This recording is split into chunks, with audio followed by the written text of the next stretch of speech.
खबर अमेठी जनपद से है। प्रियंका गांधी वाड्रा पहुंची नहर कोठी पर कांग्रेसी कार्यकर्ताओं ने प्रियंका गांधी का किया जोरदार स्वागत। प्रियंका गांधी ने लोगों से मुलाकात भी की। लोगों ने प्रियंका से मिलकर पुरानी यादों को किया ताज़ा। प्रियंका गांधी ने बीजेपी सरकार पर जमकर साधा निशाना।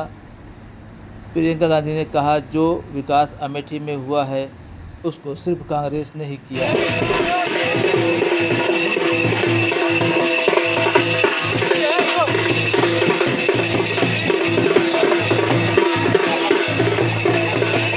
प्रियंका गांधी जी ने जो कहा है वो हमेशा करके दिखाया है। अपने देश में कई राज्यों में कांग्रेस की सरकार है, वहाँ पे जो हमारा एक गैस सिलेंडर है वहाँ पे 500 रुपये में देने का काम हो रहा है।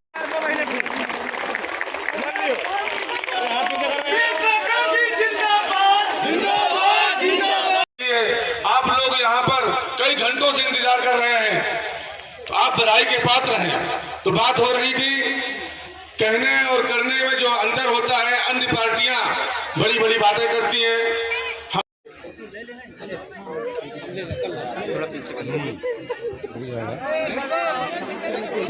सेल्फी बाद में इनको लेने दो यार।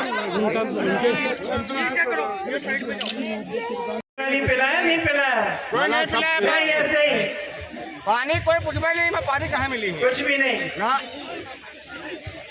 चलिए फिर मैं आपको ज्यादा कष्ट नहीं दूंगी, जल्दी जल्दी कुछ बातें करूंगी, कुछ देश के बारे में।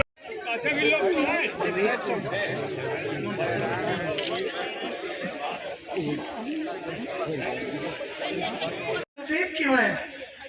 मैंने तो कभी देखी नहीं थी ऐसी। तो हम कहने लगे कि इसमें नमक बहुत होती है, ये उपजाऊ जमीन नहीं है, इसमें कुछ उगता नहीं है। वो तब की स्थिति थी। और आज जहाँ जहाँ जाएं आपको अमेठी में हरियाली दिखती है। तो जो नौजवान हैं उनको ये बात मालूम नहीं है कि यहाँ ऊसर सुधार की कितनी बड़ी योजना मेरे पिताजी लाए थे। बहुत बड़ी लाए थे। दो योजनाएं लाए थे, एक ऊसर सुधार के लिए और एक सिंचाई के लिए।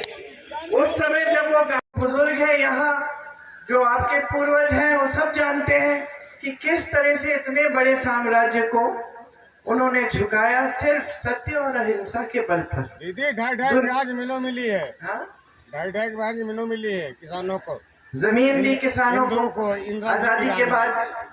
फिर इंदिरा जी ने भी पट्टे दिलवाए। तो ये सब काम थे जो मिलजुल कर हुए, जब जनता और नेता एक साथ काम करते थे। मतलब नेता का इतना घमंड अहंकार नहीं होता था कि जनता के प्रति कोई जवाबदेही नहीं है। तो ये आपने यहाँ स्थापित किया, यहीं से शुरुआत हुई।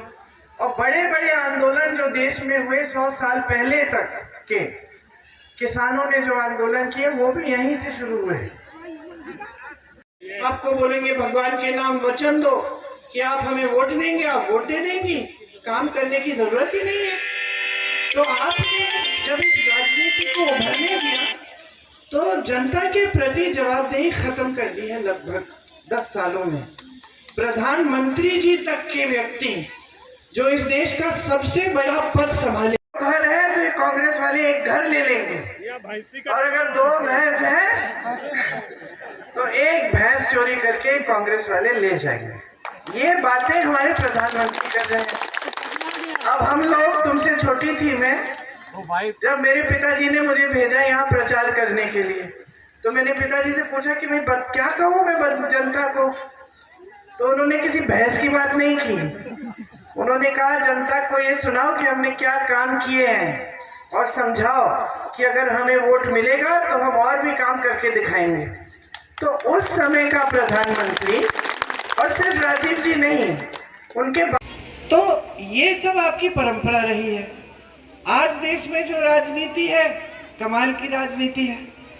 आज का जो भाजपा का जो नेता है, चाहे वो प्रधानमंत्री हो, चाहे आपके यहाँ के सांसद हो, ये सब सोचते हैं कि जनता के प्रति कोई जवाबदेही नहीं है, क्योंकि इन्होंने धर्म के आधार पर आकर आपसे वोट ले लेना है।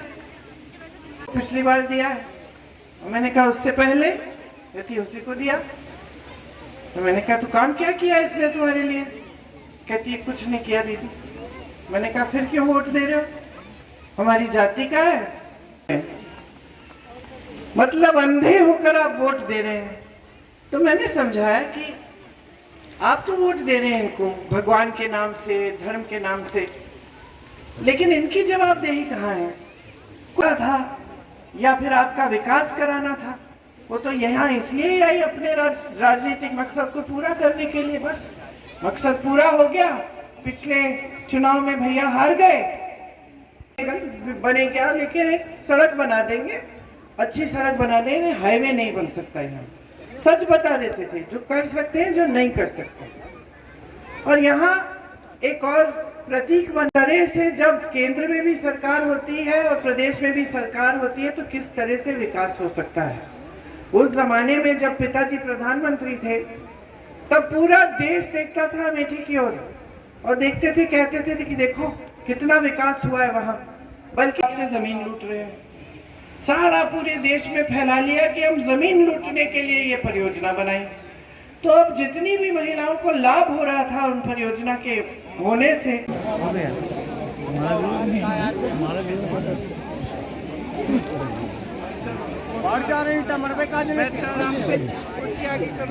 को हराएंगे, यही मकसद था। इस मकसद के लिए उन्होंने तमाम झूठ फैलाए। हमने आपके लिए वो समूह की परियोजना शुरू की थी, महिलाओं के लिए, बहुत महिलाएं उसमें थी। कुछ भी नहीं। चलिए फिर मैं आपको ज्यादा कष्ट नहीं दूंगी, जल्दी जल्दी कुछ बातें करूंगी। कुछ देश के बारे में बातें हैं और कुछ अमेठी क्षेत्र के बारे में।